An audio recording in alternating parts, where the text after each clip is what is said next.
భారీ చిత్రానికి ఎన్నో ప్రయాసాలతో పాటు డెఫినెట్గా చాలా కాంప్రమైజెస్ కూడా ఉంటాయి. Thank you so much Jyothi Krishna గారు, ఇంత అద్భుతమైన చిత్రాన్ని మా అందరికీ అందించినందుకు. అండ్ అఫ్ కోర్స్ మనల్ని ఖుషి చేసే ఎన్నో రత్నాలు లాంటి చిత్రాల్ని మనకు అందించిన ఏం రత్నం గారి మాటలు ఇప్పుడు విందాము. Requesting sir to please speak. పాత్రికేయులకు అందరికీ నమస్కారం. ఇంత 2-3 సార్లు కలిసినప్పుడు ఈ సినిమా కథ ఏంటి, ఈ సినిమా ఎందుకు లేట్ అయింది ఇలా అడిగేవాళ్ళు. ఇప్పుడు మేము మిమ్మల్ని అడగాలి, ఈ సినిమా మీరు చూశారు కదా, మీ ఒపీనియన్ ఏంటి, మీరు ఎలా ఎంజాయ్ చేశారు అంటే అందరు ఇక్కడికి రాగానే అందరూ కంగ్రాట్స్ చెప్పారు, అందరూ షేక్ హ్యాండ్ ఇచ్చారు. సో ముందు మీ రియాక్షనే ప్రజల రియాక్షన్ కూడా. ఈ సినిమా కాదు, ఇది ఒక చరిత్ర. రామాయణంలో రావణాసురుడు రాముడు. రావణాసురుడు శివభక్తుడు. అతను విష్ణు భక్తుల్ని ద్వేషిస్తాడు. తను శివభక్తుడు కాబట్టి శివుని బాగా పూజిస్తాడు. సో అలాగే ఇందులో ఔరంగజేబ్ అతని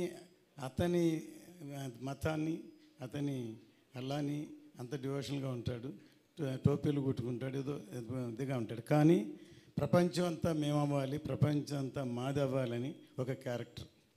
అతని ఎదుర్కొనేదానికి ట్రావెల్ చేసే రివల్యూషన్ వీరుడి కథే ఈ వీరమల్లు. కళ్యాణ్ గారు ఇంతవరకు పాలిటిక్స్లో ఒక ఎర్ర తువ్వాలు వేసుకుని అలాంటి ఇంట్రడ్యూస్ చేశారు. కానీ నిజంగా ఇందులో అసలు చూస్తున్న సింహంలాగా, ఒక యోధుడిలాగా పోరాడే అసలు అంత ఎవరైతే నాకు, ఎందుకంటే ఒక కుర్రాడు పొద్దున్న ఫోన్ చేశాడు విజయనగరం నుంచి, సార్ 40 మంది వెళ్ళి సినిమా చూసాం సార్, అసలు ఏంటి సార్ ఇది సార్ మేము కోరుకునేది కళ్యాణ్ గారిని, ప్రతి సీన్ ఎంజాయ్ చేసాం, ప్రతి సీన్ క్లాప్ కొట్టాం, ప్రతి సీన్ అసలు ఇది చేశారు, ఇవాళ మా మదర్ని తీసుకొని సినిమాకి వెళ్తున్నా, మధ్యాహ్నం మళ్ళీ వెళ్తున్నాను అని ఫోన్ చేశాడు. సో ఇప్పుడు ఫ్యామిలీ కూడా ఈ సినిమాని చూసి ఎంజాయ్ చేస్తారు, అతను చెప్పిన దాన్ని బట్టి ఫ్యామిలీస్ వెళ్తున్నారు, పిల్లలు అందరూ చూస్తున్నారు ఈ సినిమాని.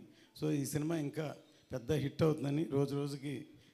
ఎందుకంటే కొంతమంది యాంటీ వాళ్ళు ఉన్నారు, ఏదో అదే చూస్తున్న యాంటీ ప్రచారం చేస్తున్నారు, అవన్నీ ఎవరు లెక్క చేయరు. ఖచ్చితంగా ఈ సినిమా పెద్ద హిట్ అవుతుంది. కళ్యాణ్ గారి ఇమేజ్, కళ్యాణ్ గారి అసలు ఈ సినిమాలో అసలు ఎంత కష్టపడి యాక్ట్ చేశారు, ఎంత యాక్టింగ్ అంటే ఇందులో ఎంత ఫైట్స్ ఎక్కువ ఉన్నాయి. అందులో ప్రీ క్లైమాక్స్లో ఇంకెవరూ చేయలేరు, 2 చేతులతో వీర విహారం చేశారు. ఈ సినిమా చూస్తే అంత అందరూ ఎంజాయ్ చేస్తారు. సో పాత్రికేయులందరికీ మీ అందరూ సపోర్ట్ కావాలి, ఇంకా దీన్ని బాగున్నదాన్ని ఇంకా ఎక్కడో తీసుకెళ్ళాలి. సో మీ అందరూ హెల్ప్ కావాలి, ఎందుకంటే అందరూ మనవాళ్ళే, అందరూ సినిమాలో ఉన్నాం. సో సినిమా సక్సెస్ అవ్వడం కష్టం, సినిమాని అంత కష్టపడి చేసాం కాబట్టి మీ అందరూ సహకారం కావాలని కోరుకుంటున్నాను. Thank you sir, thank you so much. నిజంగా ఈ సినిమా అన్ని ఏజ్ గ్రూప్స్ వాళ్ళు చూడాల్సిన సినిమా, మరీ ముఖ్యంగా చిన్న పిల్లలు, నెక్స్ట్ జనరేషన్ చూడాల్సిన సినిమా. ఎందుకంటే మనం ఈరోజు ఇంత ఫ్రీడమ్ని ఎంజాయ్ చేస్తున్నాం, మనకి ఏది కావాలంటే అది ఫాలో అవుతున్నాం, ఏది చేయాలనిపిస్తే అది చేస్తున్నాం.